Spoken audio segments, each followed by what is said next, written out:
আসসালামু আলাইকুম। বোতলের গ্যাসের বোতল এত দাম কেন? এটা নিয়ে সারা বাংলাদেশে আলোচনা সমালোচনা জ্বর উঠেছে।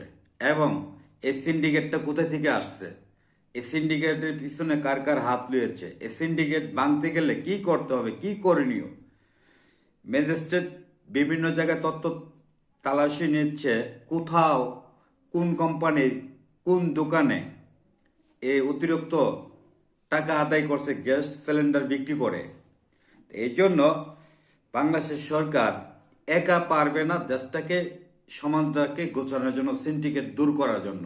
এবং আপনার আমার করণীয় হলো, যেখানে 1250 টাকার গ্যাস 1300 টাকার গ্যাস 2000 টাকা 2200 টাকা বিক্রি করে পাওয়া যাচ্ছে না, কে বা কারা সিন্ডিকেট করছে, এই বিষয় নিয়ে ম্যাজিস্ট্রেট বিভিন্ন জায়গায় তত তালাশি নিচ্ছে, অনেককে জরিমানা করছে। যদি মনে করেন আপনার কাছ থেকে অতিরিক্ত টাকা গ্যাসের বোতলে আদায় করছে, আপনি ওই দোকানের নাম সহ ম্যাজিস্ট্রেটের কাছে অবগত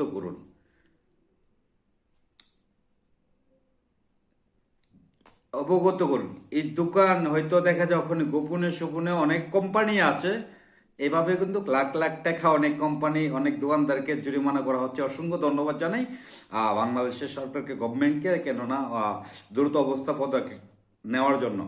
বিশেষ করে এখানে অতিরিক্ত ভাড়া অতিরিক্ত টাকা আপনার কাছ থেকে আদায় করছে, আপনি প্রতিবাদ করলেন না, তাহলে সরকার এবং প্রশাসন একা কখনো সম্ভব না সিন্ডিকেট দূর করার।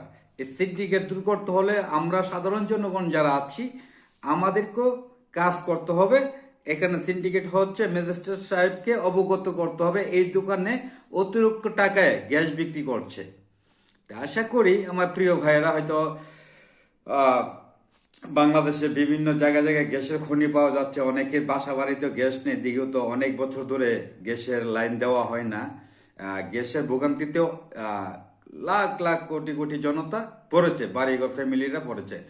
এই জন্য যদিও গ্যাস সিলিন্ডারের বোতলগুলো আনতে গিয়ে অতিরিক্ত ভাড়া গুনতে হয়, সরকারি যে নির্ধারিত টাকা ধার্য করেছে ওই টাকা থেকেও 1250 টাকা 1300 টাকার গ্যাসে এখন 2200 টাকা 2000 টাকা। তাহলে আপনার করণীয়, যেই দোকান থেকে কিনছেন তাদেরকে দেখিয়ে দেবেন।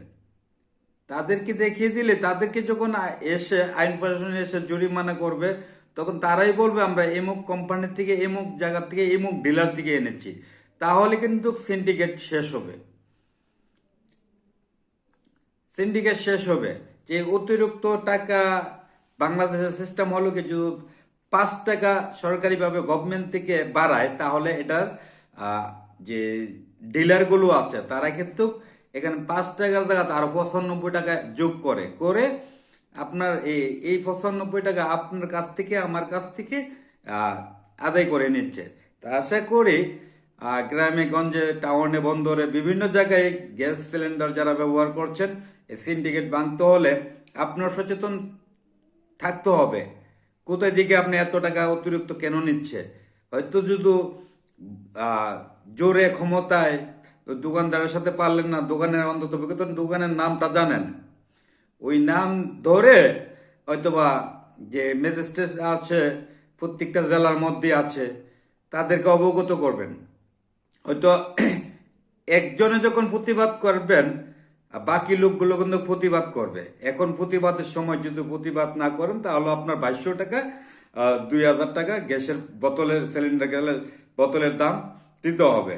তো এই জন্য আমার প্রিয় ভাইদেরকে বলছি, সতর্ক হন, আপনার সতর্ক হন, অন্যকে সতর্ক করুন, ভিডিওটা ছড়িয়ে দিয়ে সিন্ডিকেট ভেঙে দিন। তো সবাই ভালো থাকবেন। আমি কাজী মুখলেস আজকের মতো বেঁধে নিলাম। আসসালামু আলাইকুম।